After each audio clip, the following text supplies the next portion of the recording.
Greetings and welcome to the United States Transhumanist Party Virtual Enlightenment Salon. My name is Gennady Stolyarov II, and I am the chairman of the U.S. Transhumanist Party. Here we hold conversations with some of the world's leading thinkers in longevity, science, technology, philosophy, and politics. Like the philosophers of the Age of Enlightenment, we aim to connect every field of human endeavor and arrive at new insights to achieve longer lives, greater rationality, and the progress of our civilization. Greetings and welcome to our Virtual Enlightenment Salon of September 4th, 2022. And today we have a great conversation in store for you on cryonics, life extension, long-termism, how these subject areas relate. I expect this will be a fascinating discussion from both a philosophical and a practical standpoint. We are joined by two of our U.S. Transhumanist Party officers, including our Director of Visual Art, Art Ramon Garcia, and our Director of Applied Innovation, David Shoemaker. So welcome to our officers. And our special guest today is Maddie Roy. Maddie is a cryonicist, entrepreneur, writer. He has a website called lessdead.com, where he posts interesting commentary on the issues that we will be discussing today. So thank you very much, Maddie, for joining us. And by way of introduction, could you please tell our viewers more about yourself, your interest in cryonics and life extension, and some of what you consider to be your key writings? Cool. Thank you, Gennady, and everyone for having me here. I'm really delighted to have a chance to talk with you. I've seen some of your salons before. I think it's a great thing that you're bringing to the world with those salons. I think I'll share my origin story, kind of, and then gradually share how I got involved more and more in those goals. And then we can. Sorry about that. And then we can discuss more specifically some of the philosophical writings that I've done and some practical things that I do.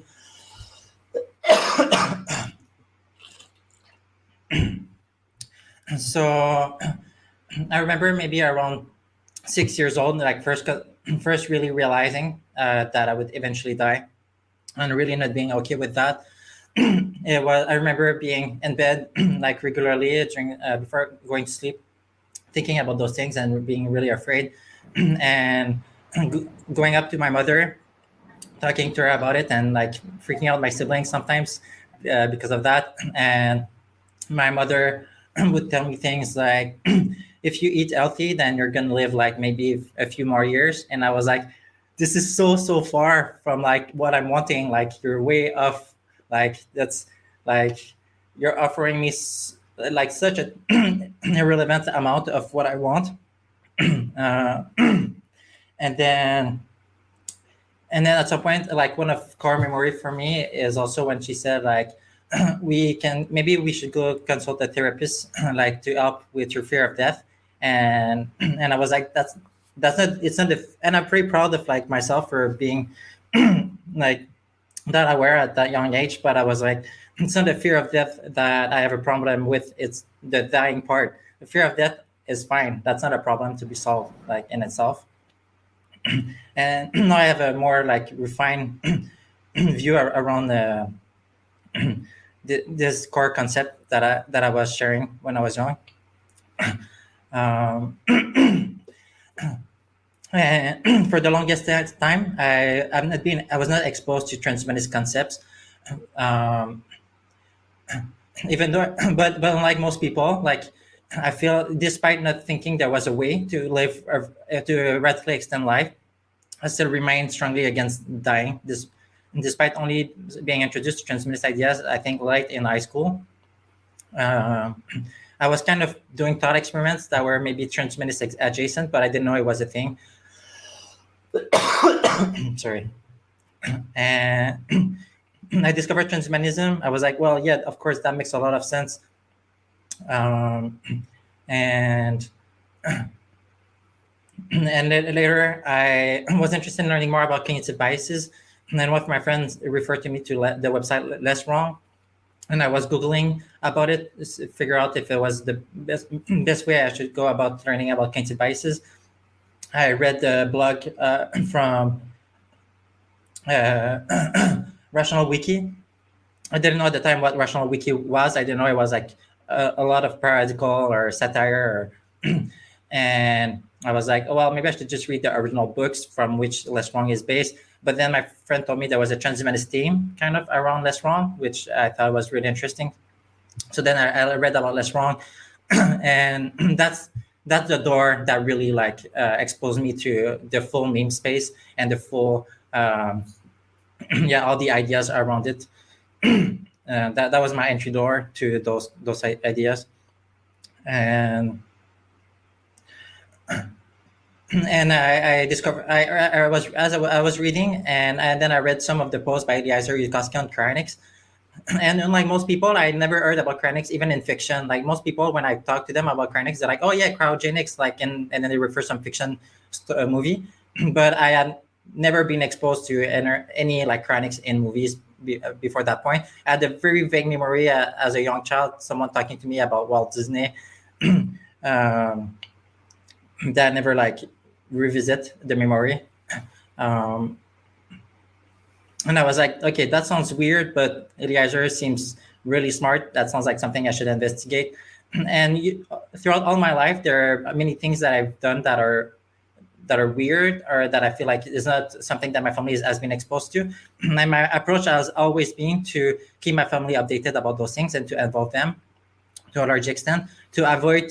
And I'm really glad that I did that. It avoids having like I feel like a lot of people that hide things from their family, they become more and more different than other family models them, and their true self like becomes more and more different, and it becomes harder and harder to reveal their true self because it will be a bigger and bigger reveal as their true self differ from how they present themselves.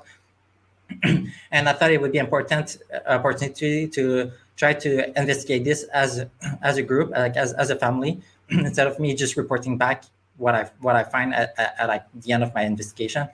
um, I was waiting to signing up so that maybe it's something that we would do as a group. And in the end, most of my film that was I was introduced to Less Wrong in 2014, and then maybe a couple of years later that was the process. And ended up my sister and I signing up, and my brother being on board but not ready to pay for it right now, and the rest of my family either being a no or maybe. And we can maybe go in more details after the introduction and like how that went, this interaction with my family, and me really trying to make sure that they are making an informed decision. If they are no, that it's an informed no for cryonics. Um, and then after signing up, I think I met before signing up, I met two people that were signing up for cryonics. And then I went to the teens and 20s cryonics gathering, and then I met like 50 cryonists. It was like really interesting to go from having barely met any people sign up for cryonics ever, and then like in one day meeting 50 people like this. It was really interesting event. And I wanted to go on a tour and visit cryonics labs, and also ethics of altruism hubs and rationalist hubs across the US and Canada. And two people at that event decided to join me. So during the summer of 2018, I probably met over 100 people signing up for cryonics over the summer, and visited critical care research, 20 suspended animation, and TransTime, and Oregon Cryo, and Cryonics Institute, and Alcor, and Osiris. And I started getting more involved. I wrote a timeline on cryonics on a timeline wiki, which was really exhaustive. And I got some people that are long timers, like that have been there since the beginning of cryonics, that I also reviewed the timeline that I had written. I started writing for the longest time. I had so many drafts about ideas that I had, and I didn't publish anything. And at some point, I I pushed myself to start publishing those ideas. So I'm really interested in both the fundamental like philosophy behind what I'm doing, and also the more concrete and things that I can do right now.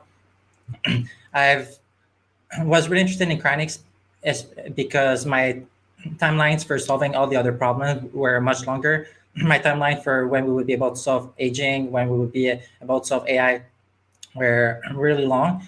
Right now, my AI timelines have reduced uh, by a lot, so it changes a little bit uh, my prioritization. But from my perspective, cryonics and AI remain the most important problems to solve. Um, and then I was involved I've been helping a lot of people sign up for Cryonics for quite a while. And then recently, Alcor started a program where um, a referral program where people that are signing up for Cryonics with Alcor can can be compensated for helping other people sign up, and also give a discount like a lot of companies do. I think maybe Cryonics organization were kind of shy to use those kind of approaches to because it can be seen as like really market like sales are oriented. But it's a program where they want to include all cryonics organizations so that people are not biased in which cryonics organization they refer. And I think it's something that's been lacking. Like people, a lot of people want to sign for cryonics and they're just missing the guidance to do it. So I think that's a I really like that they're doing this program. I feel yeah. And I started like a small group in Quebec with like a few gatherings to share those ideas. And I was already running a group around rationalism and effective altruism in Montreal, so it was easy to also create a group around cryonics. Um, and last year, I've worked for critical care research uh, over a period of about 6 months during a transition time where we were um, I've been on the board for a while, and we're transitioning to a new team. So I was the interim CEO, and critical care research has been doing research for the part of cryonics that is above 0 degrees Celsius. So that's a part of cryonics that can also be useful in more conventional medicine, where we might need the surgeons might need more time to perform their surgeries, and being able to rapidly cool down the temperature of a body in non-destructive ways can also be useful for them. So that was really the focus of the organization. And I've also joined Stasis Foundation as a co-trustee. Stasis Foundation is based in Texas, and their goal is to help all cryonics organization with patient storage. It's been chosen for the safety of the location in terms of natural disasters, the political and legal environment, and criminality. So it's really been like chosen as a strategic place. And the goal is really to not to be there to compete with their existing organizations, but to support them when they need more place for to start patients. We have a, a lot of property and resources to be able to do that. So and yeah, in terms of AI, I've been involved as a project manager for a few organizations. I've worked with Art, who were working on some of agenda related to Paul Cristiano's like paradigm for AI safety. And right now I'm working with OpenAI um, and on the human feedback team, which and where we have a team of contractors that gives feedback to our language models, so the language model can learn which of its output perform better, basically. um, so yeah, I think a lot of the long-termist, like effective altruism, long-termist ideas have pretty robust, strong, well-developed philosophies behind them. I feel like more death-focused kind of ethics has less of that. There's less of a strong framework for how to make decisions from a reducing death perspective. I feel, and a lot of my writings are turn around that, trying to bring those foundational ideas. Yeah, I think this pretty much wrap up like my main my involvement so far with those goals. All right, thank you, Maddie. We appreciate that introduction. And in terms of our backgrounds, there's quite a bit of similarity in our childhood aversions to death, because I myself, immediately when I found out about death, was outraged at the injustice of it.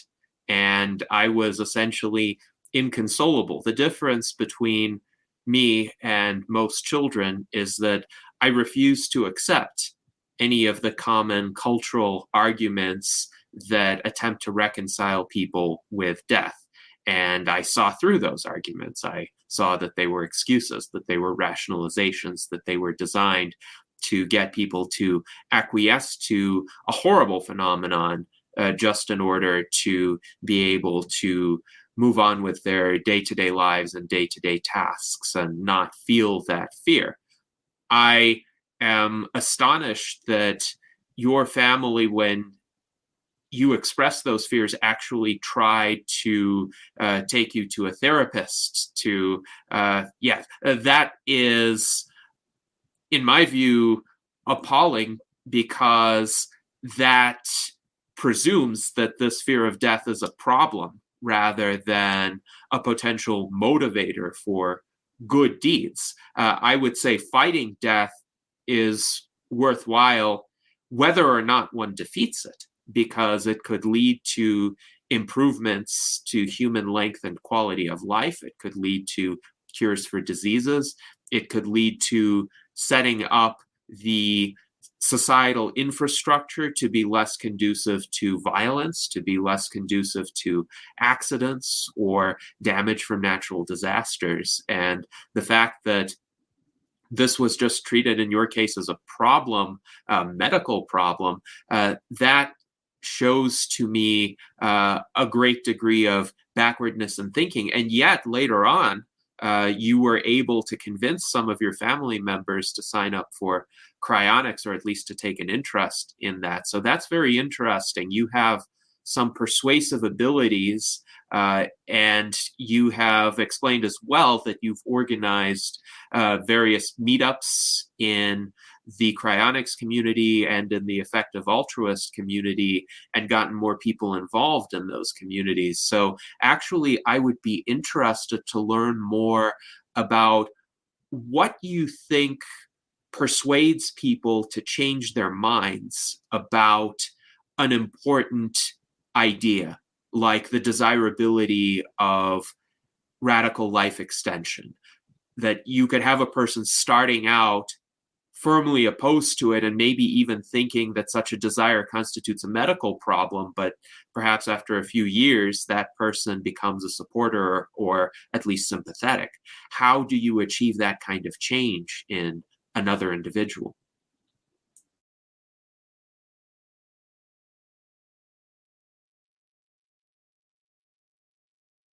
It seems that you're still muted, even though your microphone. What about now? Okay. Yes, we can hear you. All right, I pressed a button by accident. Yeah, just to be fair, like to my mother, like I think it's possible to. I could imagine like I could conceive someone having a pathological fear of death. Like if it completely like prevents them from operating in society, like I could. That seems like a case for like trying to do something about it and trying to have it more under control, so it's not completely debilitating. And it's not like it's an option that was offered to me. So I think it was coming from a good place, and it was I think it I value like having been given this option. Uh, I don't see it. It's not like something that was pushed on me. It's something that was only mentioned once to me, but and probably like very casually, and no one else would remember it if they like were present during the interaction. But for me, it was significant. Yeah. I, in terms of like, I've talked with my approach about sharing about cryonics.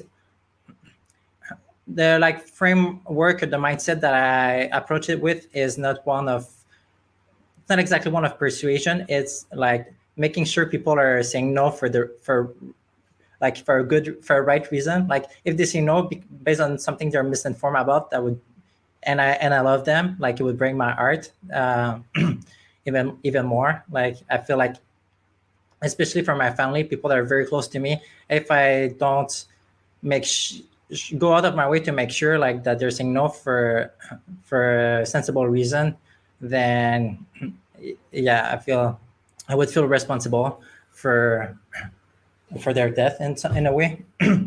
um, I would feel like I failed at least. Like, um, and I was really concerned with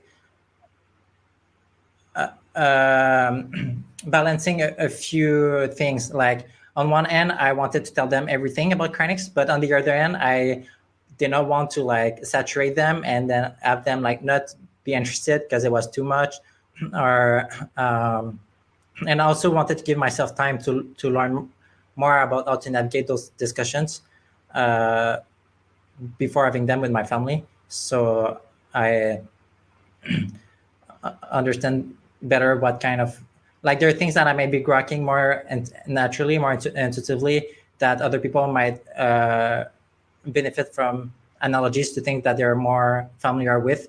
So, and I think those analogies like this can be very powerful. And like this is the kind of thing that I wanted to figure out to some extent also before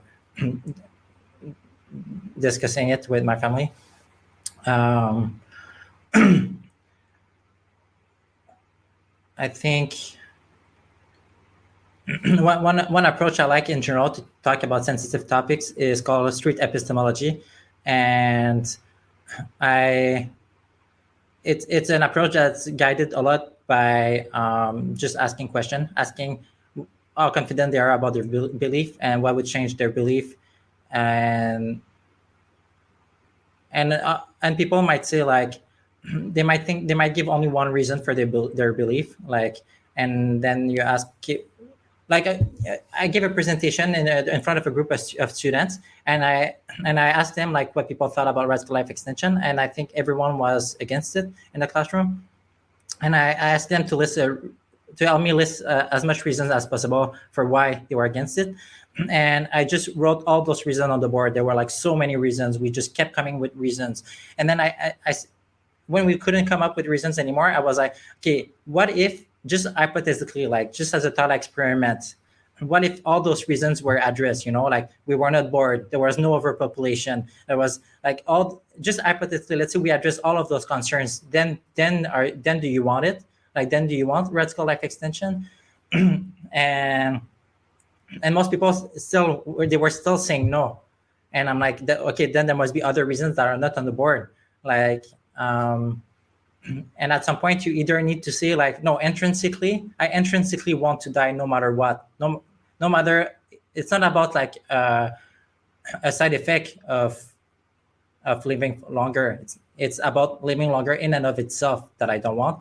The person either needs to bite that bullet, and I feel like it's a pretty big bullet to bite, or they need to like, okay, yeah, acknowledge that actually it is, they do live in a non-ideal world. They do live in a world where they only don't want to live forever because of some other reasons. Yeah. This is quite insightful. And actually, this is one major reason why I invited Matty to join us for this salon, because he illustrates a very powerful persuasive technique. I am a person of fairly straightforward inclinations. So if I hear something asserted by an individual like, oh, I don't want to live forever because I'd get bored or the earth would become overpopulated, my temptation is to respond to that assertion directly and say, well, no, the overpopulation argument is false, and here is some evidence to support that. Or the boredom argument is false. Do you realize that thousands of new books are being published every day, or a lot of other new opportunities are arising? And yet, for most people, if those arguments are just rationalizations and there's something else underlying that leads them to actually be in favor of human mortality for other reasons, and they are not articulating those reasons, the technique that Maddie has outlined actually at least exposes the fact that there are these other reasons and invites people who are opposed to radical life extension to tell us really why they are opposed, or to think about why they are opposed, because they might not have explicitly even verbalized that to themselves. Maybe their underlying fear is just one of their paradigm being shattered. So if they had this psychological security of knowing that they would be mortal and they had to structure their lives in certain ways to anticipate, say, an 80-year lifespan, and all of a sudden that's called into question. Now, it is possible to have an open-ended lifespan. They're going to have to rethink a lot of their life choices, and that could be uncomfortable for many people. And I'm wondering, Maddie, do you agree that that is a major reason why many people are reluctant to accept radical life extension? And are there other reasons as well that most people don't explicitly articulate?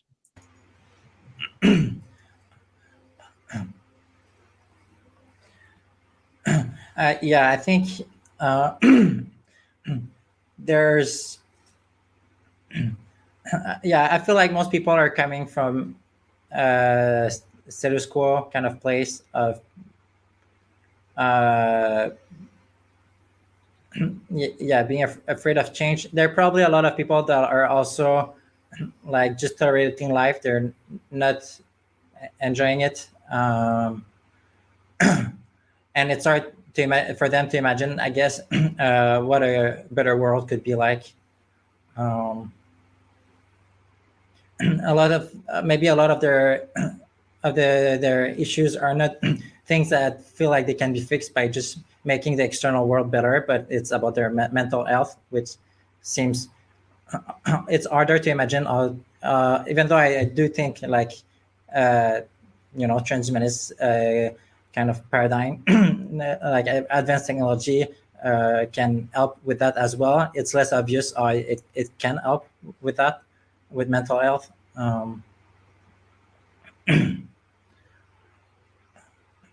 When I kind of like cryonics is like one of the main thing that I talk to about people, because I feel like there's something to be, it's actionable. Like if they change their mind about cryonics, it's actionable. If they change their mind about radical life extension, it might not be actionable for most people. For most people, they might just continue living the same life. They already have a career. They might not have the slack to like donate to charities.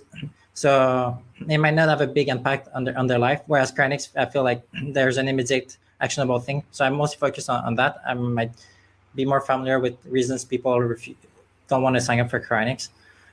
I think one of when I do this kind of thing, like where I say, okay, what if this was change your mind on this, and I try to really dig to the bottom of why they don't want to sign up for cryonics. It comes down to, I feel like it comes down to being afraid to being revived in a dystopia and preferring death to some probability of dystopia, which I think it's coherent. I don't think it's an incoherent worldview, and I think it seems plausible to me that like, yeah, a lot of people might genuinely prefer death. I don't relate at all, but like it seems to be the case. And some people preferring to like invest, maybe keep the money to like invest in other ways. Like I think one way that, and one argument I think makes a lot of sense, is just wanting to keep your money to pay for either future brain preservation technology or to pay for future anti-aging technology instead of paying current cryonics technology. Maybe someone thinks the probability that cryonics will work right now are too low to be worth the money. It's better to keep this money, this budget for the future. That to me is a reasonable objection.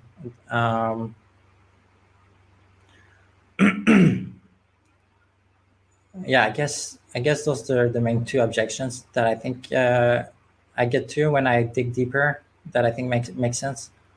Yes.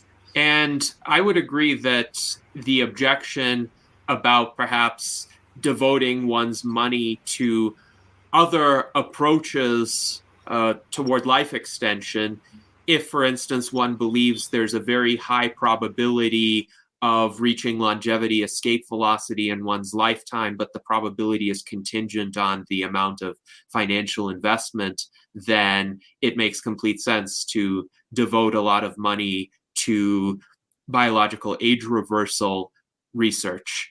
Now, in terms of waking up or being reanimated in a dystopia, I would say I would reject that argument personally, because one, a dystopia is not guaranteed, and indeed, a dystopian society is less likely to go back and revive cryopreserved patients because the authorities in that society are not going to be as humane. They're not going to care about the well-being of the cryopreserved patients to the same extent as the influential figures in a more techno-positive society, a society where human rights are respected and there's a high quality of life. So the dystopia argument is not persuasive to me personally, but if somebody is already within our community and supportive of the premises underlying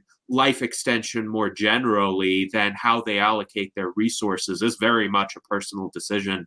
And I could understand a wide spectrum of decisions being made in that regard. Now, David Wood has some interesting comments on what are some of the real underlying reasons why some people are hesitant to embrace any form of life extension. He writes, or maybe people actually do wish to be able to live much longer, but they're psychologically unable to express that desire. So perhaps one area to explore is how to get people to express the more life-affirming sides of their personalities that may already be there, but latent in some way, or people are not comfortable with vocalizing those sentiments. David also writes that he suspects that many people are deeply afraid of expressing a desire to live much longer and thereby being criticized as selfish, naive, or immature. So creating a comfortable, welcoming environment for people to express those kinds of desires may be an important key to giving them the courage to do that. Now, David Shoemaker also posited a few ideas. He wonders whether some of this reluctance to embrace longevity may be due to tribe affiliations or considerations of cost versus probability of success. And David, I wonder if you would like to elaborate upon that. Yeah, thanks, Gennady. The reason that I put both of those forward is as I get past surface arguments with people, and I say arguments in the classical context, not confrontation, these seem to be the two underlying issues. Because when we talk about overpopulation, as Gennady talked about, start taking those arguments to point, then the other arguments start surfacing. So perhaps they're in a community that is based on natural lifestyles or something of that nature. And that runs counter in their minds not in mine, but runs counter in their minds to the idea of how you would get extended long life, and then certainly the idea of cryonics. And by the way, I am a signed up neuro patient for Alcor, so I firmly am going to say that up front so you know where I'm coming from. But anyway, their tribal affiliations, perhaps they can convince themselves, but they don't want to subject themselves to the pressure of that particular tribe that they're in, whichever that may be. And that's much harder to get over because I think, as David Wood was talking about, it's more, at that point, more of an emotional response than an intellectual response. So no amount of intellectual fact-giving is really going to help them. So that's one. And then the other one is I come across people that, like all of us, at different levels perhaps, are on limited budgets, and you have to decide where to put that money. And I've talked to some that have said, no, I'm investing in my grandchildren and my great-grandchildren, and I'm making sure that my business continues. And because these are things where I can clearly see that investing that money will help. And if I diverted money away from those things for cryonics, which I may be speaking to them about, the probability of success isn't the same for them. And I too think that even though that sounds like a logical argument, it really is an emotional argument as well. And getting at the emotional arguments is much harder. So I'd be interested for anybody's comments on this. Mm-hmm. Yes, thank you for those thoughts, David. And I think they are quite valid observations about what motivates most people in being reluctant to accept any approach toward life extension, be that supporting research in age reversal or signing up for cryonics. But I'm curious, David, if you could provide some insights as to why a lot of multi-billionaires still exhibit that reluctance. Suppose there's an 80-year-old multi-billionaire, and every year Bill Falloon, our mutual friend, gives a presentation at RadFest, which he concludes by mentioning the names of several billionaires who had died in the intervening year, and they, for whatever reason, did not do anything to extend their lives or even get cryopreserved. However, in terms of cost versus benefit considerations, those billionaires have enough money to easily afford a cryopreservation, unlike the vast majority of people. So they could still devote the vast majority of their fortunes to whatever form of philanthropy or support for their families that they might wish to undertake and have plenty left over for a cryopreservation. Also, in terms of tribal affiliations, it would seem that these people are so influential and so powerful that if they were to make a decision, a tribe in a broad sense would form around the fact that they had made that decision. They don't have as much to fear from venturing outside the boundaries of some tribe broadly defined that they identify with. So with those multi-billionaires, why don't we see more of them in our movement, either supporting age reversal research or signing up for cryonics? Yeah, so just quickly from my point of view, I don't know. I think if I did know, I think I would make Bill Falloon very happy because he would be able to do so much more than all the great work that he's currently doing. By the way, I look forward to hearing him at RadFest. It's coming up later this year. I'll be there to see that. But I think the only thought that comes to my mind is momentum. So these people, if they're 80 years old, have developed a certain momentum in their life, and they've surrounded themselves with people that share that momentum, or at least want to draft off of that momentum, to use a racing analogy. And I think it's really hard to turn that ship that's been going and driving and being successful for so long. And I think part of running a business is accepting what you can do, pushing that envelope, and then maybe quicker than most people in other areas, letting go of the things that don't work. And I think that's part of that momentum too. But I have a lot of incomplete thoughts to answer your question. Sorry. Well, thank you, David, for those insights. And Maddie, would you like to weigh in on what could be motivating those billionaires? A related thought, not directly on this, is I don't actually think cryonics like research is bottlenecked on money. Like, if anyone like listening is, I think it's bottleneck on both re- people willing to do research in the domain, and it requires also a lot of entrepreneurship because there's no large institutions supporting with a clear path of what would need to be done. There are various researchers that would be happy to help, like someone starting their own lab or something along those lines, but it still requires a lot of agency. So I think it's actually bottlenecked, and maybe we can use money to solve that problem as well. But I think it also requires like someone very agentic, a leader that's willing to start a project or an organization around solving those problems. I think that's where the bottleneck is. So I don't know about billionaires, but I wouldn't be that surprised if there was actually a few billionaires that would be happy to fund way more research like into cryonics. It's just that there's nothing that's lacking funding. That there's no project that they feel very confident about, that they're like, oh yeah, if I put cash here, it's going to be transformed into better cryonics.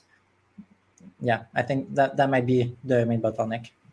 Very interesting. And it is an important point. Not all bottlenecks are financial, and there is a lot of specific, highly heterogeneous work that needs to be done, both in the field of cryonics and in life extension more generally, in anti-aging research and implementing the SENS program, for example. So it is perhaps the case that a lot of billionaires may be sitting on the sidelines and they don't think life extension is such a bad idea, but what they're waiting for are some more concrete proposals which they could fund, and which some sufficiently agentic and ambitious individual could present to them and say, look, if you devote X million dollars to this particular initiative, then it will work out. It will have an immense return, perhaps not financially, but in terms of length and quality of life.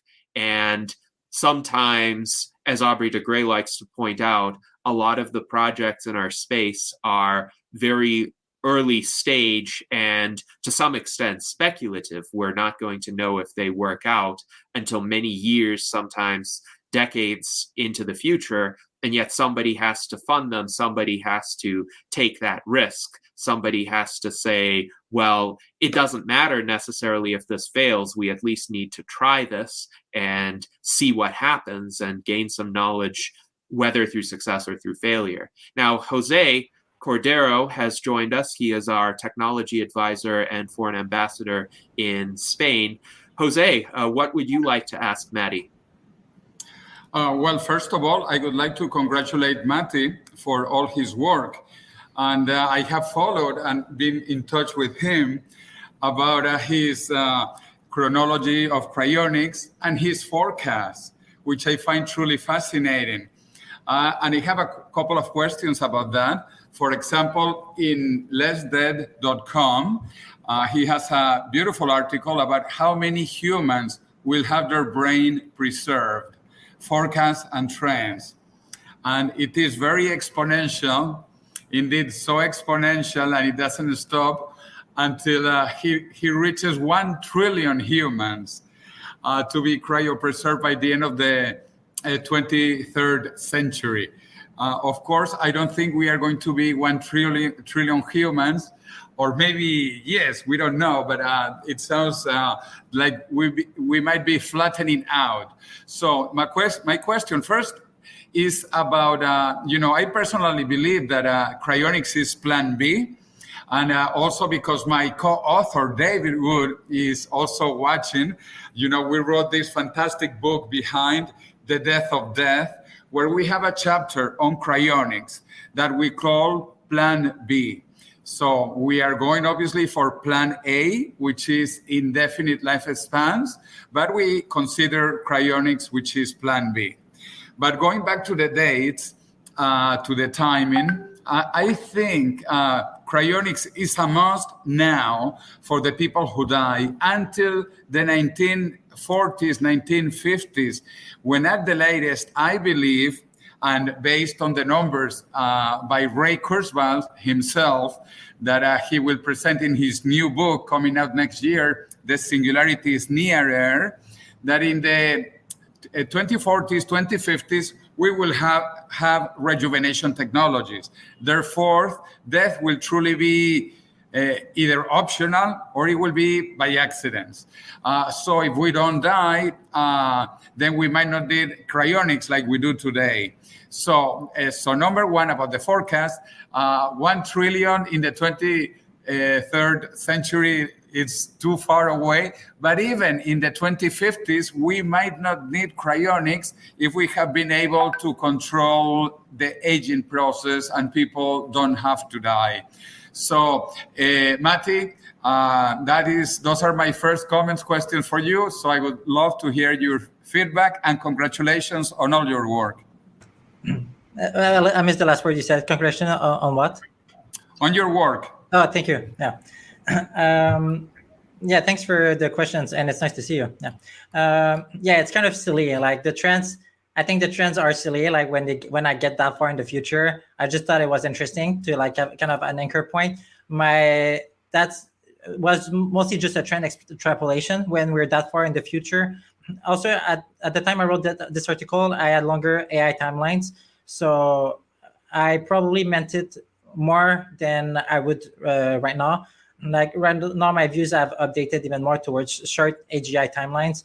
So my prediction for human population and like I don't know to offer, I extrapolated like 200 years from now. Yeah, 200 to 150 years from now, I think there's very likely there will be zero humans. Like I think there's very likely there will be zero humans this century. I think it's also likely that we get population control, population like size under control, and it stabilizes. Maybe it completely stops growing. Maybe we decide that ethically we don't want to create more beings, or maybe we create beings at a rate that's reasonable and doesn't create overly big competition for resources with other beings other minds that are already in the world. So I think it's likely that we will actually be is it either zero humans, either something that's more close to where we are and we decided to stop creating new minds, or we will be easily trillions. There will be easily trillions of minds. That would be kind of my prediction actually for like 200 years from now, or even probably less than 100 years from now.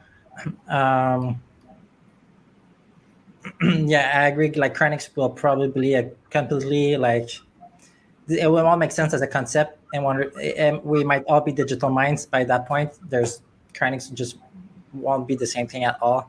And the other thing you mentioned that I wanted to comment on is about cryonics being Plan B. I feel like sometimes I actually wonder if it's like, I don't fully mean it, but with just living life, our identity, I feel like my identity deteriorates. I keep forgetting memories.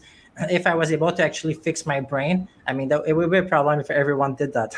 But if I was actually able to preserve my brain, which I wouldn't be confident enough with the current technologies. But if I was able to reliably preserve my brain right now, then I would actually fully preserve my identity. Whereas keeping living life, I keep forgetting things. My identity keep probably changed to some non-negligible degree. Like I'm experiencing fractional death. I call them micro death. Like instead of like micro mort is the concept of 1 in a million chance of dying. But I created the concept of micro death, 1 in a millionth of your identity being destroyed. And I think we're constantly experiencing many, many micro death. And I would see like Plan A as something bigger, like creating allowing AI that's able to really understand what we mean when we say that we want to preserve our lives. Like, what does that mean truly? Like, what is it that makes us? Yeah, and how to preserve it. Then I think that's Plan A. Anti-aging for me, that's a temporary solution that might be good enough if it takes us a little bit longer to figure out AI. I don't think it's a viable solution long term because our identity will still degrade to a large degree. And maybe I should segue through like my other big project that I forgot to mention in my introduction, which is life logging. I record myself 24/7. I record everything in my life because I think it might be useful to recreate, either to fully recreate a mind from scratch that's similar to mine. And I see living as a spectrum, like as not a binary goal, but I want to be as alive as I can. And if that means 80% of me is preserved, that's better than 50% or 0%. And I think even if my biological brain is preserved, I still think having this extra information adds option value that maybe would be useful to reintegrate in my brain or reconstruct my brain in some way in the future. Very interesting. Let me continue because I mentioned also about the year 2040s, the year 2050s. So I would like your feedback on those points. And by the way, welcome to Madrid. I am organizing the first cryonics conference here in Madrid, just cryonics, that we call Cryonics First Response. It will be in November 12, 13 in beautiful Madrid. And 2 days before, we will have some UNESCO World Heritage visits around Madrid. So that is November 10, 11 for the tours, UNESCO tours, and the Cryonics First Response, November 12, 13 in Madrid. But going back to dates, I mentioned that cryonics might not be needed in the 2040s, 2050s. Again, these are also the ideas of Ray Kurzweil that he talks in his new book, The Singularity is Nearer, that will come out next year. And basically, he has two major dates when two things will happen. The 2029, 2030 time frame, we will pass the Alan Turing test, and we will reach longevity escape velocity, or the methuselarity.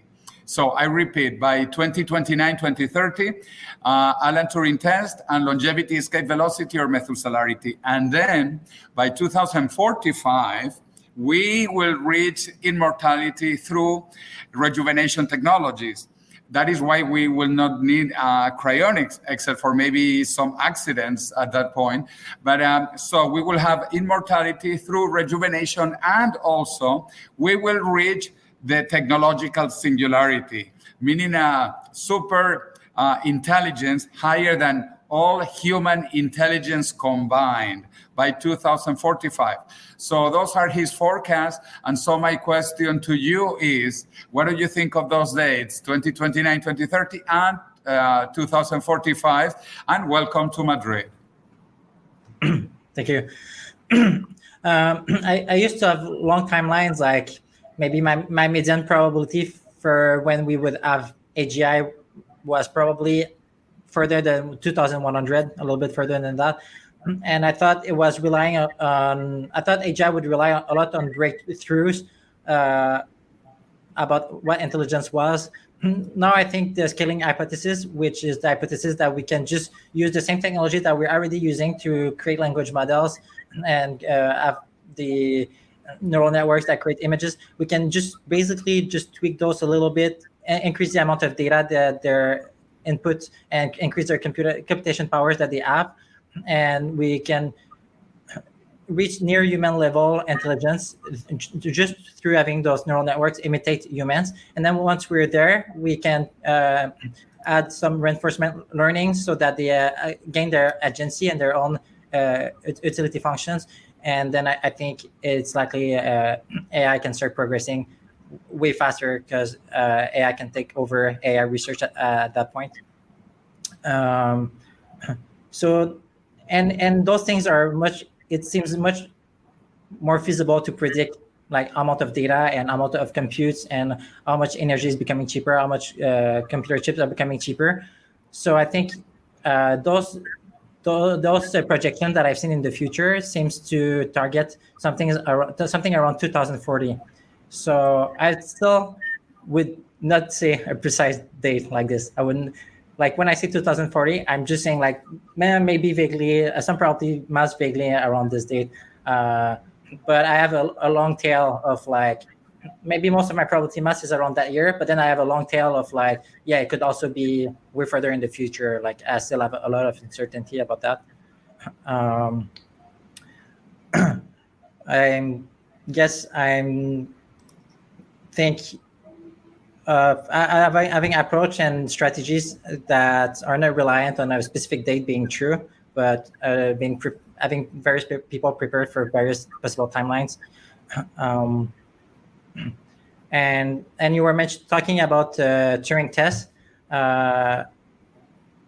There's a related concept that I think would be interesting to share that I've written about but I haven't published yet, which is identity Turing test, which is the same idea of a Turing test, but instead for a specific person. How can we create someone that's indistinguishable from me, from a third-party perspective, or maybe even from a copy of myself? And so if we imagine that I die, like maybe everything Gennady knows about me are things that have been captured on the web because we've only interacted online, as far as I remember. So everything you know are things that have been recorded. So an AI could, in principle, be able to recreate someone that you would never be able to distinguish from the original, my original self, even if it would actually be like different. Like maybe you never asked me what my favorite color was, so like you wouldn't know if it was a lie. But from a third party perspective, it would always be preserved, and I think that's like almost definitely doable. Then there's the question of like, does that mean that I'm still me? Like that's a harder question that I don't know, but it feels like, given that we're likely going to be able to pass the identity Turing test, then it seems like likely enough that it would preserve a significant part of me. That's what motivates me to do life logging. I think it would require me to be way too confident that doesn't consist survival for me to stop doing life logging. Yes, thank you, Maddie, for those responses. And I think the discussion has ventured into several fascinating subject areas that I would definitely like to explore, including the future of AI, the preservation of one's own identity, and life logging in particular. Before we do that, I wanted to highlight several comments that were made by our viewers. David Wood writes that huge areas of the earth are currently dedicated to crops to feed to animals to be slaughtered for meat to feed to humans. Switching to lab-grown meat will allow land reuse and much larger populations. So that is an observation in favor of a future where there will be many more humans than exist today. And generally speaking, I personally am in favor of a future where there will be many more humans than exist today, including humans living on many other planets and other galaxies, essentially a continual expansion of the human species to other worlds so that we diversify our habitats. We don't put all of our metaphorical eggs into one basket, which is planet Earth. So in my view, whichever future allows that to happen to a greater extent is one that we should welcome to a greater extent. And AGIs, of course, should be designed to help facilitate that future rather than hinder it. Now, on the subject of billionaires and their outlooks toward radical life extension, our friend John H. in the chat wondered, with regard to the views of these billionaires, has anyone tried asking them? And there are some materials that at least give us some clues. As David Wood points out, there's a famous Reddit AMA, which stands for Ask Me Anything, where Bill Gates says, quote, "It seems pretty egocentric while we still have malaria and tuberculosis for rich people to fund things so that they can live longer." But then he added, "It would be nice to live longer, though, I admit." And this was stated in January 2015. So it's interesting that Bill Gates doesn't have a principled opposition to people living longer. It is just that he thinks combating the diseases that cause what in his view is premature death is a priority. Of course, the response to that would be, why not do both?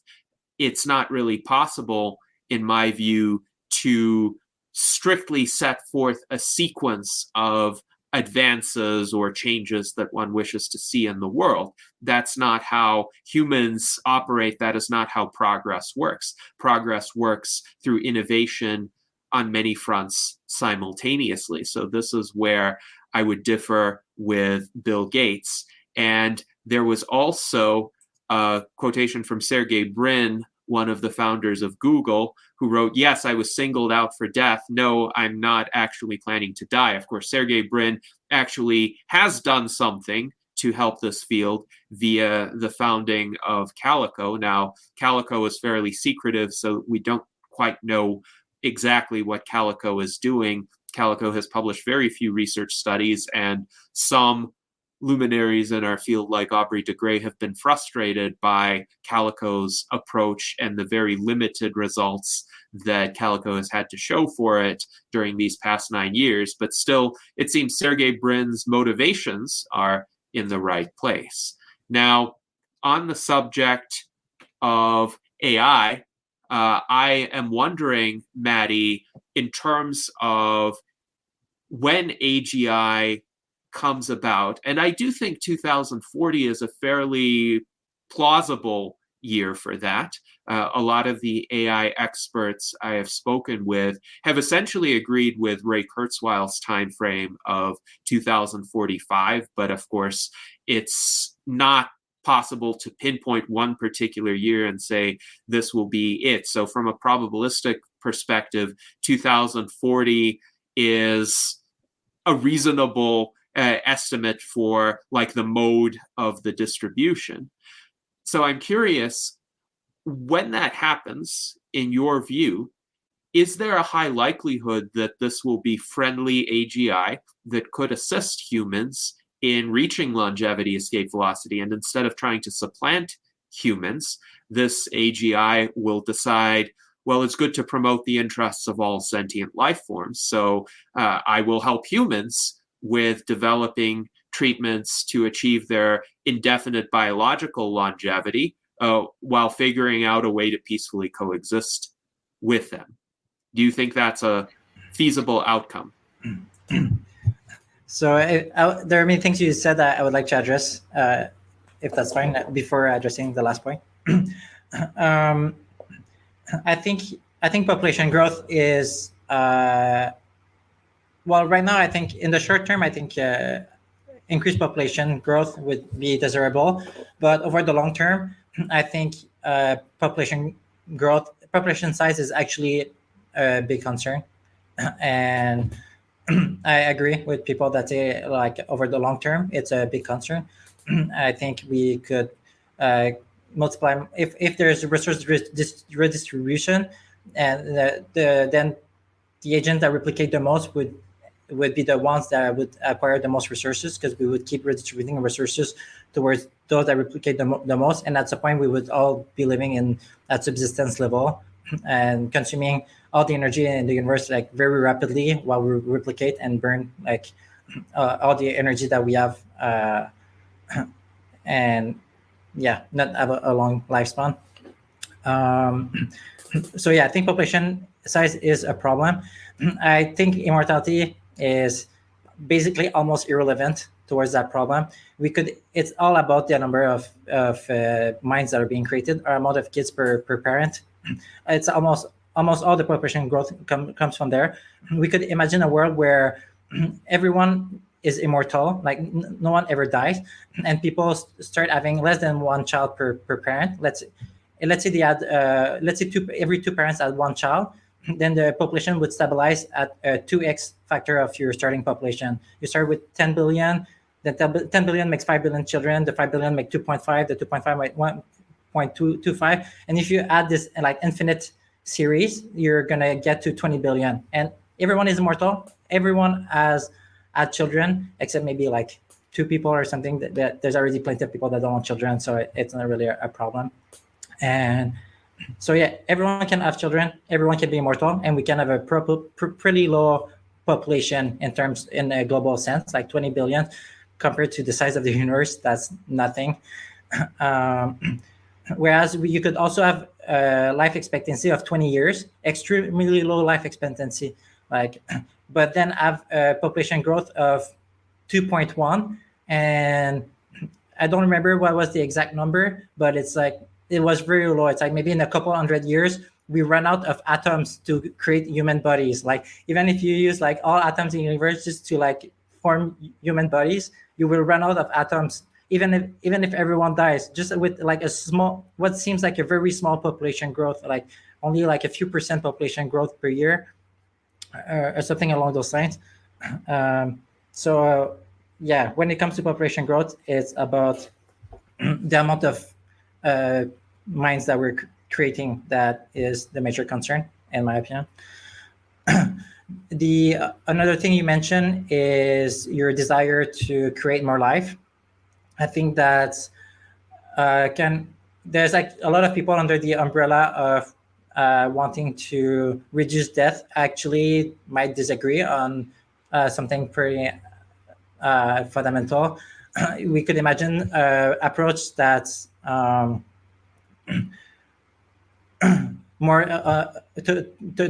targeted toward reducing the amount of death. And then if your goal is to reduce the amount of death, then you might also want to reduce the amount of birth, because every birth is likely to come with a death. And if your only goal is to prevent death, then it seems plausible for some like ethical framework that you would also want to prevent birth. Or it could be that you want to maximize life. Like, it's not about minimizing death, it's about maximizing life. And then maybe you just want to create a bunch of new life, and even though they will eventually die.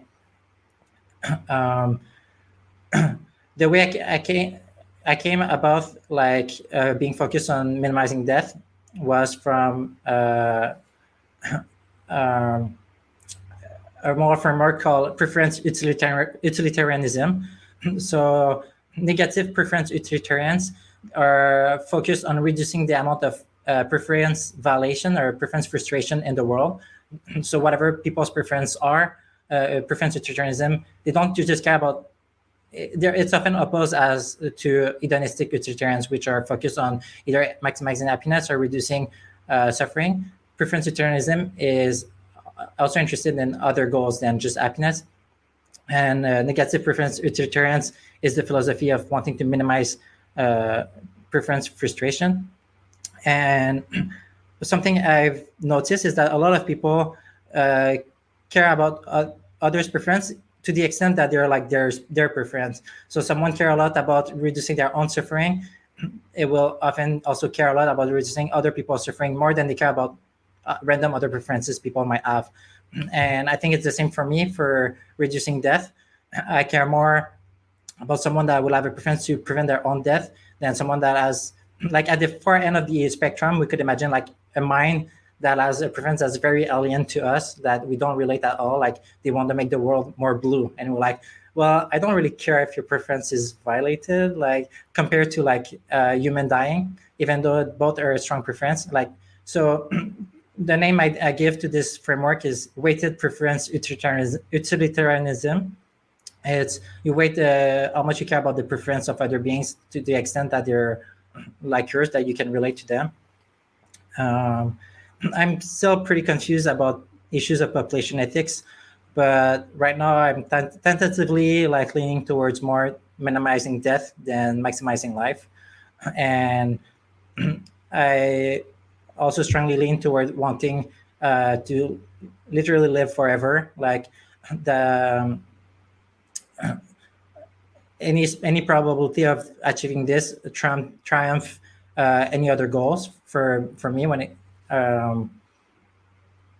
just by doing the simple math of multiplying the probability by the size of the number. Like I don't know if I put value into a finite life for myself.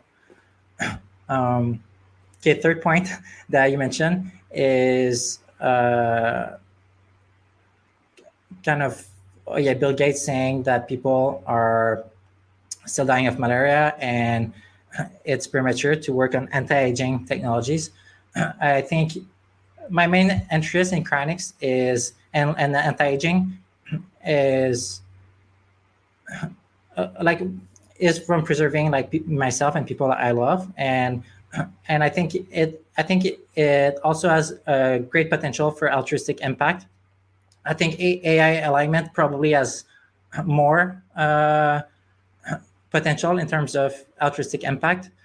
I'm still interested in trying to analyze it. What are the consequences of anti-aging research in cryonics?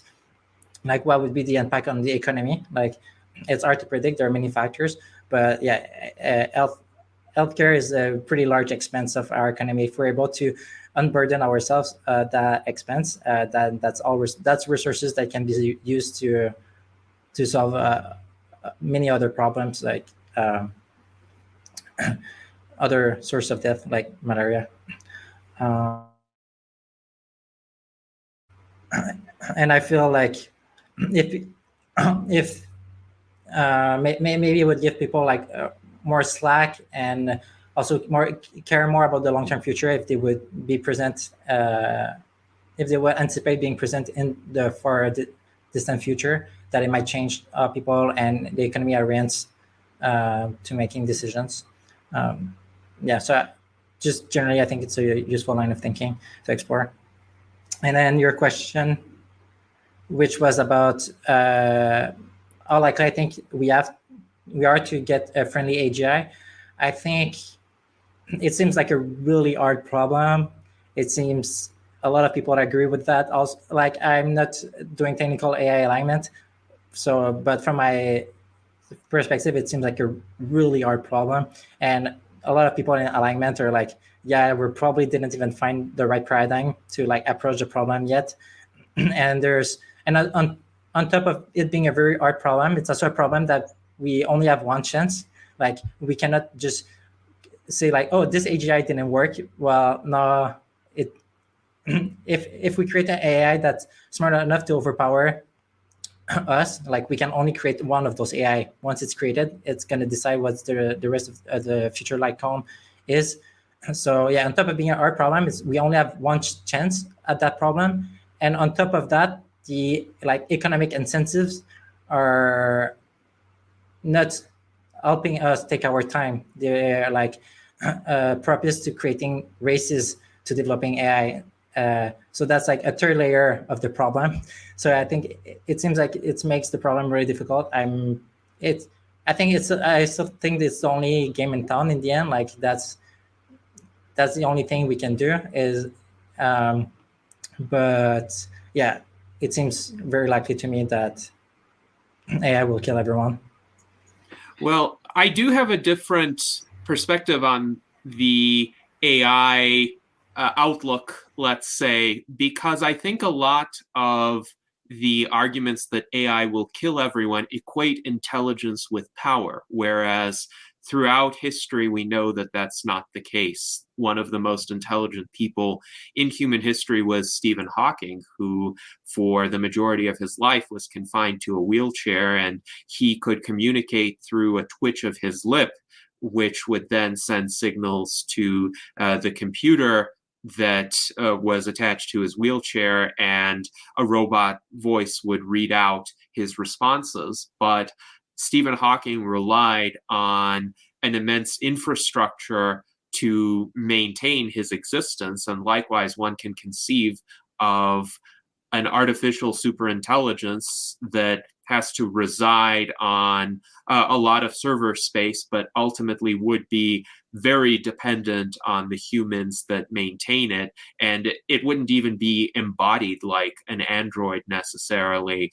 It would be residing in that server space, and it would be entirely at the mercy of the humans who maintain it. So in my view, power, essentially the ability to do things in the world, and that includes the ability to defend oneself, the ability to project one's influence, is not the same as having good ideas. It's not the same as being the most intelligent, the most insightful, the most benevolent. There are many circumstances in which any of us, when we're faced with a caveman from the Paleolithic era who has a giant club, and who might be not just stronger, but maybe even a little bit faster than we are. And he decides to club us over the head for whatever irrational reason. He doesn't like the emanations of our voices, even though he doesn't understand what we're saying. He's too stupid to understand it.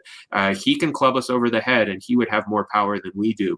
A tiger in the wild could have more power than we do under the right circumstances. So this, I think, is where a lot of the people who project doom to the human species from the arrival of artificial general intelligence aren't quite understanding the kinds of power and leverage that humans could have vis-a-vis AI, just by virtue of us being here first, just by virtue of us having control over the infrastructure that the AI resides in. But that's a very interesting and in-depth subject of conversation, which we have devoted prior salons to. In fact, we had a debate on AGI and existential risk between David J. Kelly and Connor Leahy. We also had David J. Kelly on as our guest, and we had Corey Kowal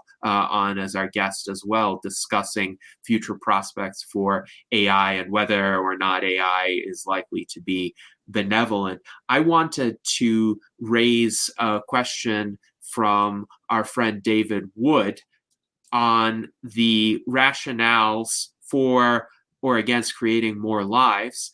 Maddie, have you read the new book by the long-termist Will MacAskill, What We Owe the Future? David Wood writes that this book has a long chapter on exactly that question that you discussed, on the value of creating additional lives as compared to perhaps other considerations like minimizing death.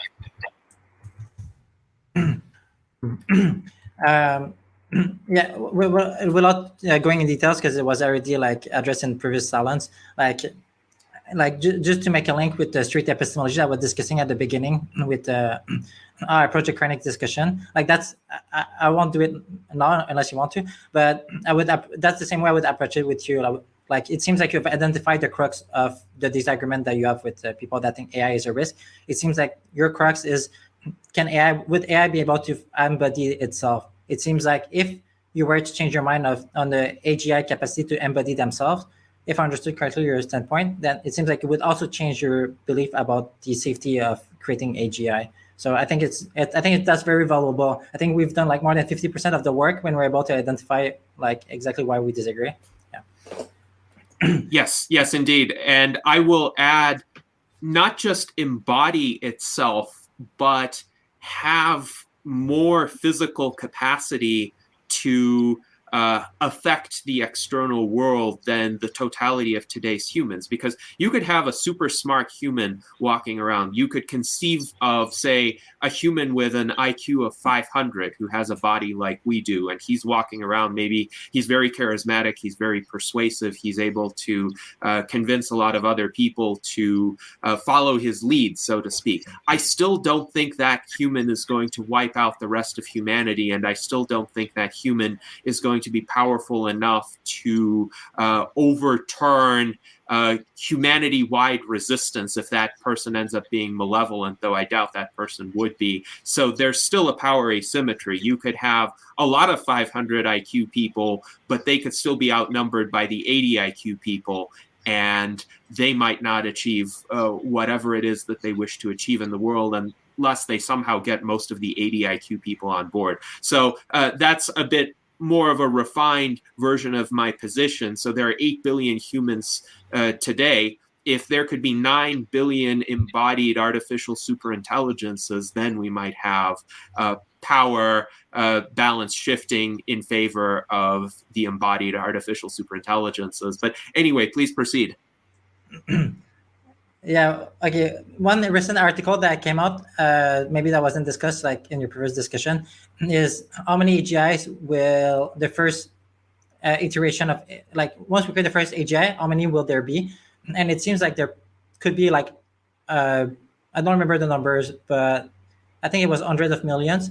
Like with a lot of the cost from creating like language models that we have, like at OpenAI, for example. A large amount of the cost comes from creating it, then using it, like providing the API to people. That's extremely cheap. Once the mine has been created, we can like run like a large quantity of that mine in parallel. Okay, what was your main question after that? Yes, so the question is from David Wood. Have you read the book by Will MacAskill, What We Owe the Future? Yeah, I've not read the book.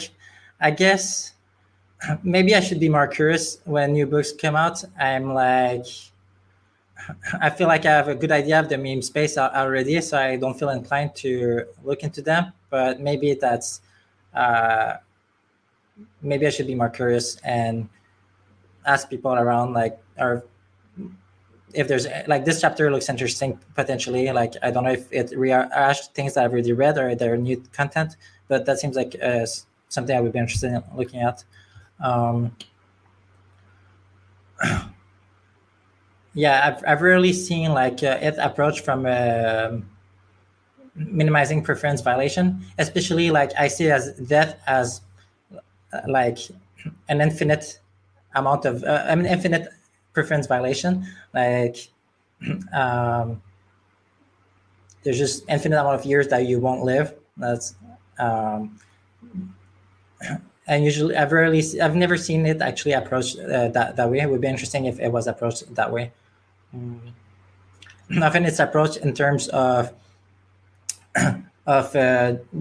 whether life is worth living. Like vegans will often approach it that way. They will say, is the life I'm eating, did they live a life worth living? Did they have more happiness than they had suffering? And when I tell people I'm vegan, like they often like will make those assumptions, and then actually like I'm vegan for completely different reasons. I'm like, well, I just don't want to create a being that will eventually die. Like that's my concern. It's not like, okay, I don't like that. I really don't like that they suffer during the life, like, of course, but that for me, that's not my main crux, like my main objection for, yeah. Yes, and I completely agree with you that minimizing death is essential. I have often said that whenever a person dies, an entire irreplaceable internal universe is extinguished. I do see a much larger population as compatible with that goal for the following reason.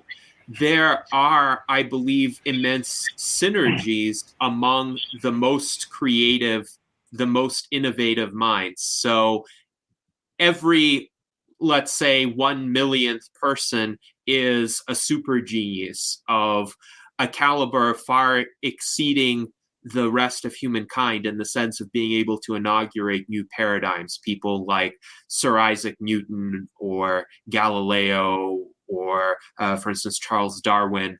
But these super geniuses work better when they interact with one another. And if you have two super geniuses interacting with one another, that creates massive synergies, much greater than if each of those two super geniuses were acting in isolation. So if there are just 1 million people in existence, there might be one super genius and he might be struggling alone to instantiate his vision, whatever that might be.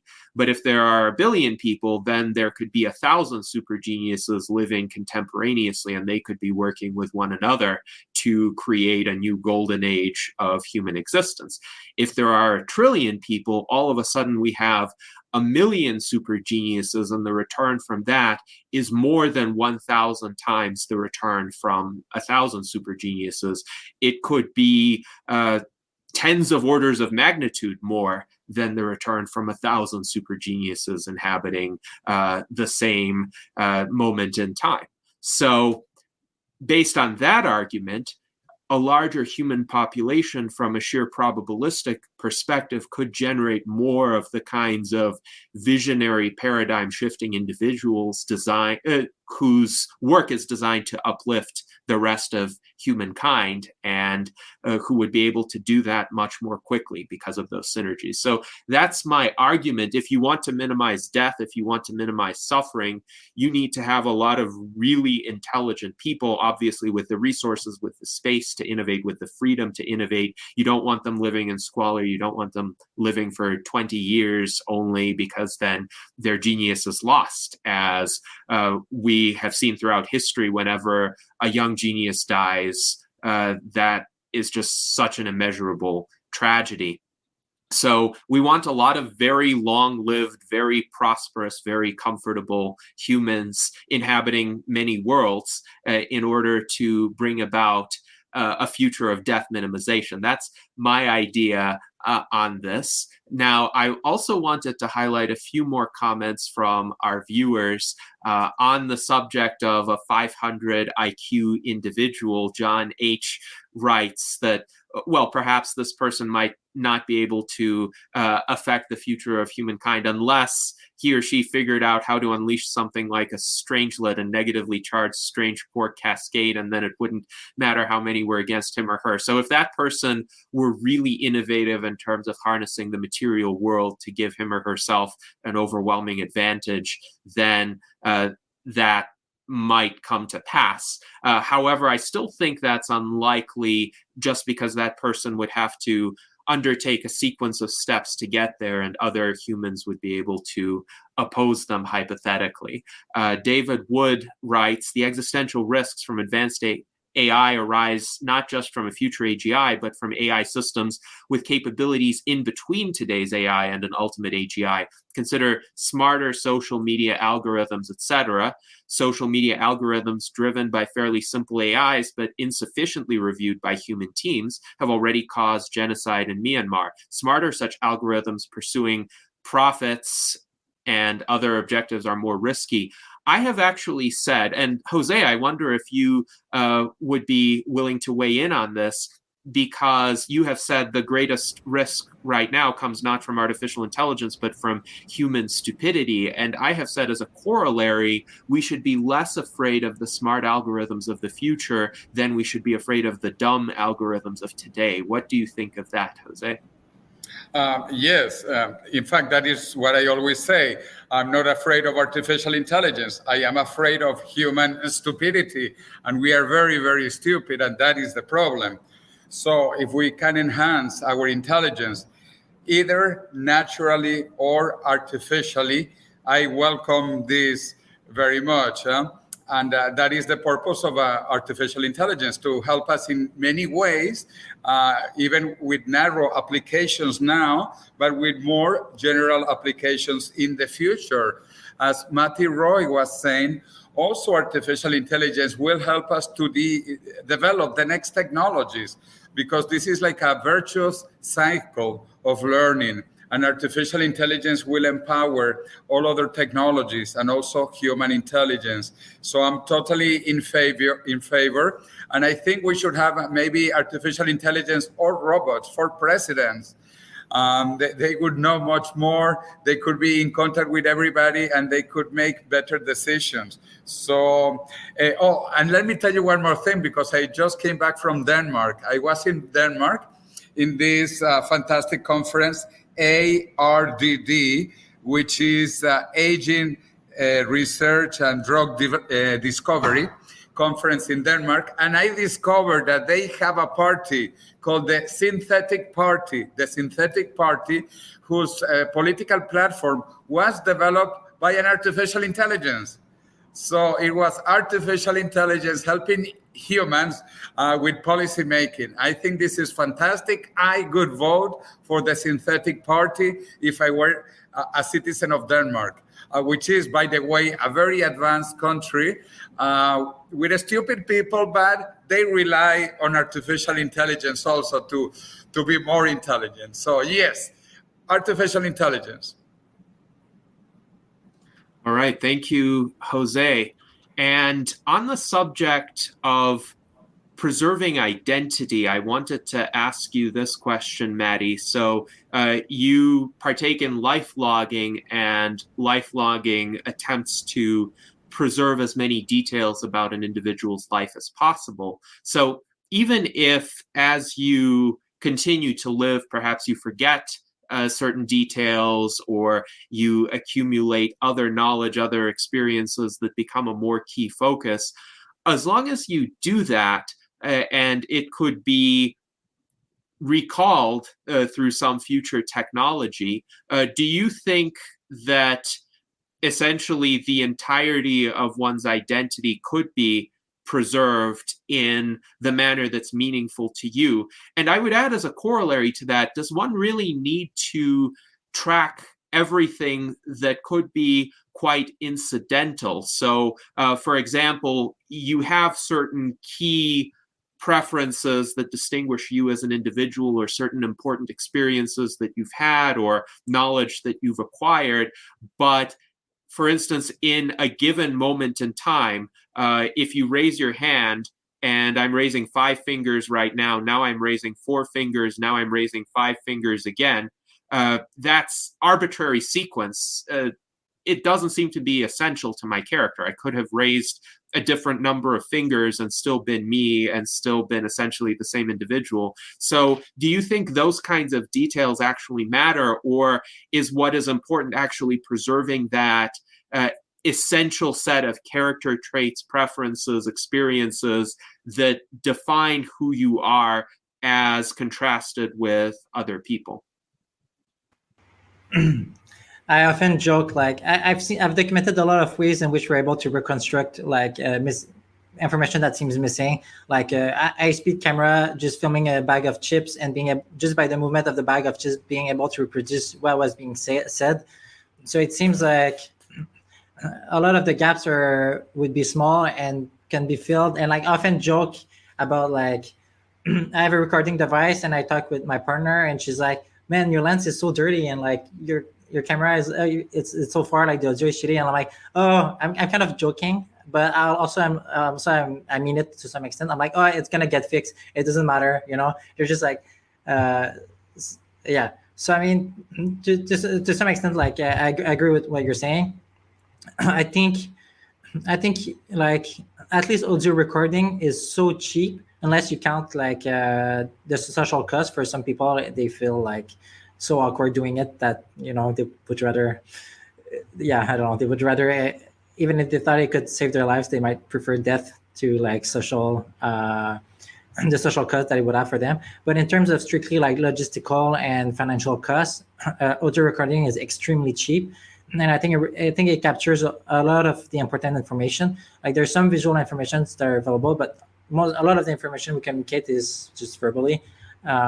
So yeah, we're already like now recording a bunch of internal experience that, like a lot of thoughts that I have are not being recorded that are really important.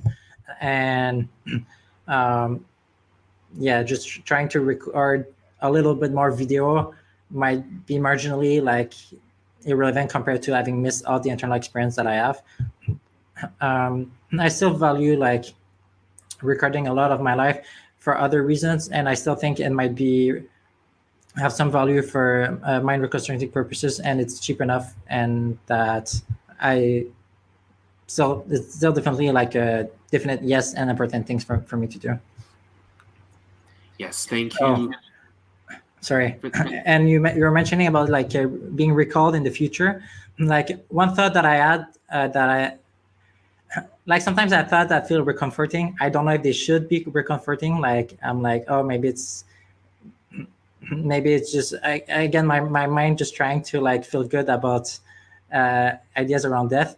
But I was like, if the universe is infinite, or if we live in the mini world under the mini world interpretation of quantum mechanics, like it seems very likely that somewhere in the multiverse there's currently like a giant mind that's remembering being me, or like that's remembering my life, even if like most worlds it doesn't end up like this. Like maybe most worlds that are similar to this one end up completely destroyed, it seems if the world is infinite, it seems almost certainly that there will be one world that is quite similar to this one, where, or maybe from my perspective, indistinguishable from my perspective, that ends up in a mind eventually remembering being me. Yeah, that feel like really nice thought to have. I don't think I'm like, oh yeah, therefore like there are no problems to be solved. We already solved the problem. I don't make that step, but it was an interesting thought that I had.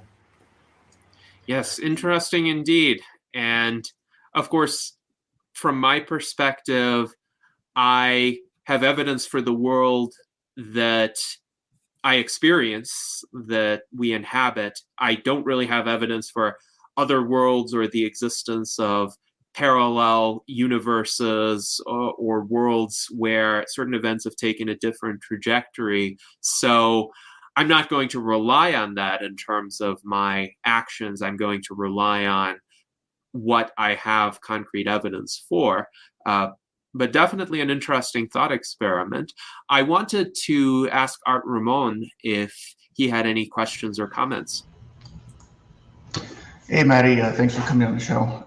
As far as long-termism, with some people who aren't convinced that living longer would be useful, I mean, do you ever sort of get on the other side of the argument and maybe try to qualify, like, what's your life purpose? What would you do with your life, if you could live another 200 years? Maybe some people just don't really have a life's purpose, and maybe you could help them find a life's purpose. Is there anything along that you've done or you've considered? Like, I don't know if it directly addresses your question, but one thing that often comes up is people saying, and it kind of came up also with the Gennady in terms of birth, but people will often say like, oh yeah, death is necessary for progress. And I'm like, or Gennady was saying birth is necessary or is useful for progress. And I'm like, especially when it comes to death, like if I'm more strongly about death than birth, but I'm like, progress towards what? Like, what is so important that you're willing to like have everyone that ever lived to die? Like, what's so important? Like, so you can have, I don't understand it. Like, more equality, more technology, more happiness. Like, what, you're gonna kill everyone that ever lived toward that progress? Like, for me, life extension is the most important thing to make progress on. I would not sacrifice progress on that thing for like other things. And I like to try to disentangle those things to really understand the crux where people are coming from. Like, I didn't get a chance to respond to this point that Gennady made, but like, is birth or death something that is being disvalued in and of itself? Like, if we had someone died in the causally disconnected universe that would never affect anything in this universe, or if someone was birthed in a causally disconnected universe, like, it's like isolating the variables in our ethical framework. It's like doing a physics experiment. Okay, there's a ball that will fall. There will be no friction. It will be a perfectly round ball, and it's like, okay, yeah, that's not real life, but at least we get the basic underlying equation, and then we can see. Okay, then we can see if our disagreement is about our fundamental values or the specific context in which we find ourselves, and the different trade-off and beliefs about how the world will unfold. Now, suppose, just a thought experiment, this existence is a simulation. So what if there are people out there who are just non-playable characters and they just don't want to live longer because they have no purpose? They're just filling space. What do you think on that? I mean, okay. Okay, this is not a serious thought, but like a joke that I sometimes make is like, I'm like, once you like exit the, like, sometimes I mess around with like the cult idea, and I'm like, oh, a really good cult idea would be like the idea that if you exit the cult, you will start being simulated because you're not a relevant part of history anymore. You're not like a part of history that created AGI. So yeah, I just think it's a like funny thought. But and like being serious. I guess if if there is a bunch of simulations of minds similar to us being run in the multiverse, I guess all bets are off. Like I I don't know. I would not assign particularly high probability to this hypothesis. It just seems the one you mentioned just seems one among a sea of potential reasons people might be simulating us. So yeah. All right, thank you. Yeah. Yes. And there has been an interesting discussion of the simulation hypothesis in our chat as well. David Wood writes, by far the best summary of the simulation hypothesis is the recent book Reality Plus by philosopher David Chalmers. It gives a very fair assessment to the views of Nick Bostrom and others. And it's interesting too, he writes, the way David Chalmers puts it, the simulation argument in its pure form goes beyond any scientific analysis, but that doesn't imply it is meaningless. Chalmers writes convincingly, my view of the simulation hypothesis is similar to what the French mathematician Laplace wrote in response to Napoleon when Napoleon approached Laplace and essentially asked him, well, you have all of these elaborate frameworks on mathematics, on science, on the workings of the universe, but where is the room for God in that worldview? And Laplace replied, sire, I have no need for that hypothesis. And Napoleon actually accepted that response because Napoleon wasn't particularly religious himself. He just deployed religion kind of pragmatically as a tool of power, but he was too a man of the Enlightenment. So my response to the simulation argument is I have no need of that hypothesis. In terms of Occam's razor, it seems that assuming that this is the real underlying reality provides as much explanatory power as any simulation hypothesis. I don't see anything that would be different in our day-to-day existence, whether the simulation hypothesis were true or false, unless we started actually getting data like the character Neo from the Matrix was getting, that, this really isn't the underlying reality, that machines are somehow simulating this for humans and are really mining humans for some sort of resource behind the scenes. But we don't have any evidence of that actually being the case. So I was also curious, Maddie, in terms of the long-termist argument. We have about 12 minutes remaining. In a few minutes, could you discuss some of your thoughts on long-termist versus short-termist approaches to life extension? I thought that was a fascinating post that you had written. Yeah, like the distinction that effectiologists make when they make those kind of decisions is one that I make also in my personal life. And we could so like an example of a short-termist intervention for life extension would be one that's focused on experiencing more, assuming the world doesn't radically change. So for example, maybe we find intervention where we sleep 1 hour less per day, and assuming we sleep we're awake 16 hours per day, then that would buy us 6% life extension. So that sounds, from a short-termist perspective, it sounds like a potentially great intervention. But if you think about the world will change in the future, and we might reach a world where we will have anti-aging technology, then the priority becomes making it to that time. Even let's say there was a technology where a drug you would take that would make you sleep 5 hours more per day, but it would make you live 6 months longer. then I'm like omitting some things from the analysis just for simplification as an illustrative example, but then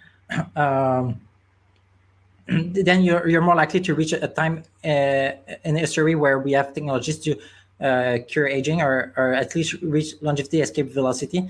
So even though you would lose 25%, let's say, of your life expectancy by sleeping so much, the only game in town kind of is being able to reach a world of radical life expectancy. Like if like 1 million years or something along those lines, like really large number of years is on the table, and there's plausible path toward that amount of years, everything becomes about increasing the probability of this instead of just doing more certain interventions to increase our lifespan right now.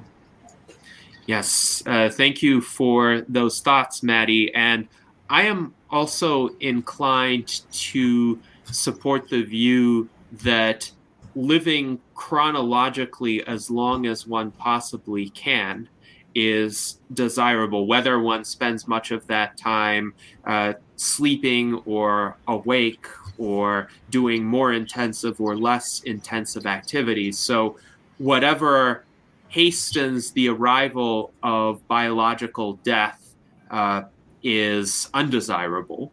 Whatever prolongs one's biological existence right now and for the foreseeable future is desirable. I would take it to the point of essentially setting forth in no uncertain terms that even if I were to enter a prolonged coma or a vegetative state or a brain dead state, I would still want to be kept on life support for as long as possible, sparing no resources, because that would improve my probability of reaching the arrival of technologies that would radically extend my lifespan. Yeah, and I don't know if you alluded to this in what you just said, but yeah, it's the same with cryonics. I'm like, I would much prefer to preemptively go preserve my brain, because then I would do it in better condition. It's more likely that I would preserve my brain. And then I might be betting like 10 years of my life. And again, I'm simplifying the argument, but I might be sacrificing like 10 years of my life by getting cryopreserved preemptively.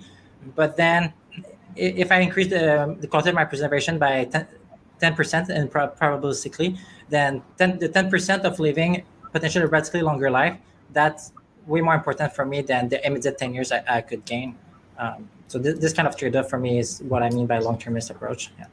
Now that's interesting because we interpret the long-termist approach a bit differently in this particular case. So I would say I want to postpone the moment of legal death to the extent possible. And that would essentially give me the opportunity to maximize my chances of reaching longevity escape velocity. But even if that meant suffering from dementia, cognitive decline of some sort, I would still select being kept alive, including on life support, for as long as possible before I would have to go into cryonic suspension.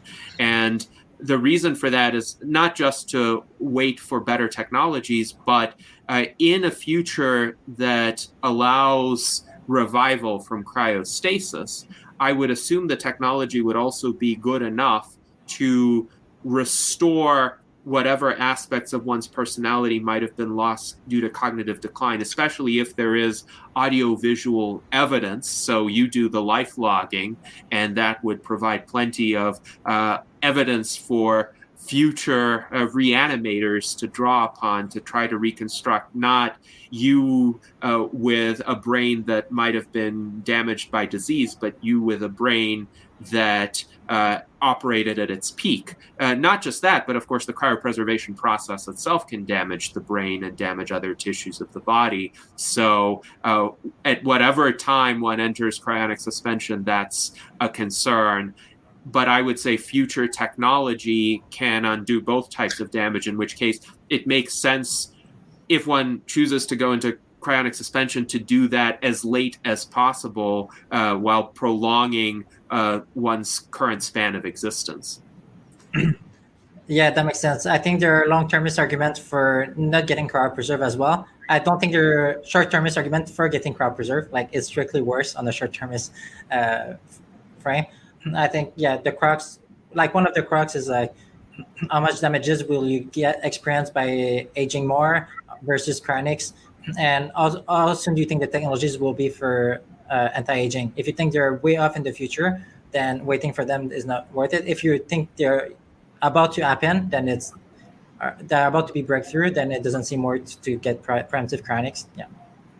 Yes, and I'm inclined to agree with Aubrey de Grey. I think his probabilistic estimate is quite plausible that within about 15 years, we have about a 50% probability of reaching longevity escape velocity. So that's close enough for most people who are alive today. So now we have about 3.5 minutes left in our broadcast. I wanted to ask Jose if he had any final comments. Well, again, Mati, it is great to see you. And remember, welcome to Madrid for the Cryonics Conference Training and Theory on November 12-13, and the tours before to the UNESCO sites around Madrid. So first, my welcome. Second, congratulations again on your work. You know, I have been in contact with you for some time, and I think you are doing great work, looking into the past and, more importantly, looking into the future. So that is exciting. I want to say greetings again and keep on doing what you are doing.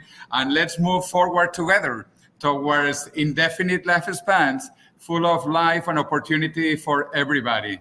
Thank you. Yes, thank you, Jose. And now, Art Ramon, do you have any closing comments? Just thanks for coming on the show, Maddie. Hope to hear more on your work. Thank you. Absolutely. Thank you, Art Ramon. And I would like to echo both Jose's and Art Ramon's comments. We have about 1.5 minutes for closing remarks. What do you want to say, Maddie, that perhaps you would like to expand upon from prior comments or summarize the discussion in some ways? Please go ahead. I think a lot of people think that life extension is either undesirable and unachievable, or they believe it's both desirable and inevitable. I'm at a weird intersection where I think it's both. I both desire it a lot and also think it will be extremely hard and unlikely that we will achieve it. And I still think it's worth working hard towards that goal. And I welcome any viewers, people that I don't know, to reach out to me. I like meeting new people in those space, or anyone that wants help signing up with Cryonics or anything else you want to share with me. You're welcome to reach out to me. And if you've liked things that I've shared today, I invite you to subscribe to my newsletters on Less Dead and MatthewRoy.com, or right now MatthewRoy.github.io for more content on those things. And thank you for having me. It was a great pleasure discussing those things with you all. Yes, thank you very much, Maddie, for joining us today. So the website is mattieroy.github.io. But with the dash, yeah, matty-roy.github.io. matty-roy.github.io. All right, so we will post that link shortly. And I would like to extend my appreciation to our panel, Dr. Jose Cordero, Art Ramon Garcia, and David Shoemaker, who was with us earlier, and also to our wonderful audience who kept this discussion philosophically multifaceted and engaging. We delved into arguments for life extension and cryonics. How do we persuade people who might be reluctant? We discussed artificial intelligence. We discussed long-termism. We discussed the preservation of identity and life logging and all of the interesting connections among these subject areas. This is a core purpose of our virtual enlightenment salons, to connect various disciplines, various ideas to generate new insights. I believe we have very much done that today. So thank you to everyone who made that possible. And until next time, live long and prosper.